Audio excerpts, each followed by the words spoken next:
మణుగూరులోని భద్రాద్రి విద్యుత్ ప్లాంట్లో టీజీ జెన్కో ఏర్పాటు చేసిన డిఏవి పబ్లిక్ స్కూల్ను ప్రారంభించారు ఉప ముఖ్యమంత్రి బట్టి విక్రమార్క. పరిసర ప్రాంత పిల్లలకు నాణ్యమైన విద్య అందించడమే ప్రభుత్వ లక్ష్యమని చెప్పారు. ప్లాంట్ కాలుష్యంపై స్థానికుల ఆందోళన నేపథ్యంలో కాలుష్య నియంత్రణకు అవసరమైన చర్యలు తీసుకోవాలని జెన్కో అధికారులను ఆదేశించారు. ఇక ప్రపంచవ్యాప్తంగా ఈ సబ్ క్రిటికల్ టెక్నాలజీని వాడడం లేదని తెలిపారు డిప్యూటీ సీఎం భట్టి.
స్లో అరే పిలుస్తారండి.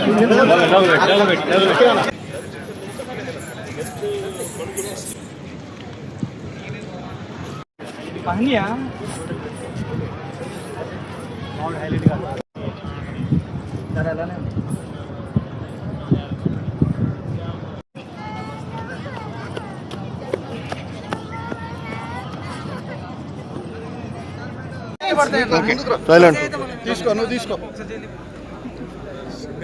సీను కిందకను.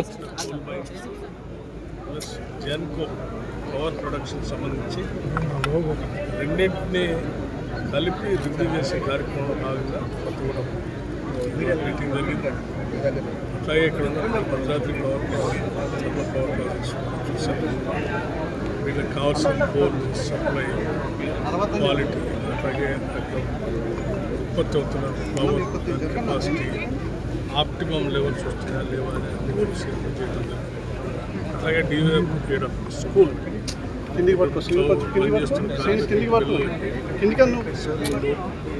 ఇక్కడ పరిసర ప్రాంతాల్లో ఉన్నటువంటి పిల్లలకు కూడా స్కూల్స్లో నిశ్చయించినట్టుగా నేను ఆలోచించాను.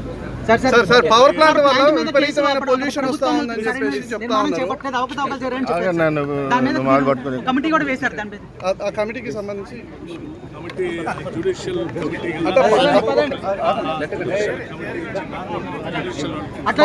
పవర్ ప్లాంట్ కి సంబంధించి విపరీతమైన పొల్యూషన్ అవుతుందని సమాన గ్రామాల ప్రజలు చెప్తా ఉన్నారు. దీనికి అధికారులు కూడా స్టాండర్డ్స్ మెయింటైన్ చేయట్లేదని పీసీబీ కూడా చెప్పింది. దీనికి మీరు ఏ విధంగా అధికారులకు ఆదేశం ఇవ్వబోతున్నారు? వాడొద్దని ఆ రోజు చెప్పాం. సబ్ క్రిటికల్ టెక్నాలజీ వల్ల కొంత పొల్యూషన్ వస్తుంది. అందుకే ప్రపంచవ్యాప్తంగా కూడా సూపర్ క్రిటికల్లోకి కన్వర్ట్ అవుతుందని చేస్తాం. 2014లో వచ్చినటువంటి ఆనాటి టీఆర్ఎస్ ప్రభుత్వాన్ని కూడా స్పష్టంగా ఆ రోజు అపోజిషన్ లీడర్గా కూడా చెప్పాను. సబ్ క్రిటికల్ వాడబాకండి, దానివల్ల కొంత పొల్యూషన్ గోల్డ్ రా మెటీరియల్ ఏదైతే ఉందో దాని వాడకం కూడా ఎక్కువ ఉంటుంది. దానివల్ల అదనంగా ఈ ప్రాజెక్ట్ మీద 10 నుంచి 12,000 కోట్ల రూపాయలు భారం పడుతుంది. చేయబాకండి చెప్పాము, కానీ దురదృష్టం చేశాను. చేసిన దాన్ని ఇప్పుడు మనం పోల్చలేము, నడుపుకోవాల్సి వచ్చింది. కాబట్టి నడుపుకుంటూ జాగ్రత్తగా సాధ్యమైనంత వరకు ఆ పొల్యూషన్ ఎక్కువ రాకుండా తీసుకోవాల్సిన చర్యలన్నీ తీసుకోవాలి.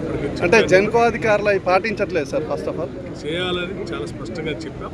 సాధ్యమైనంత వరకు ఉన్న అవకాశాలన్నీ ఓపెన్ చేసి ఇచ్చేస్తాం.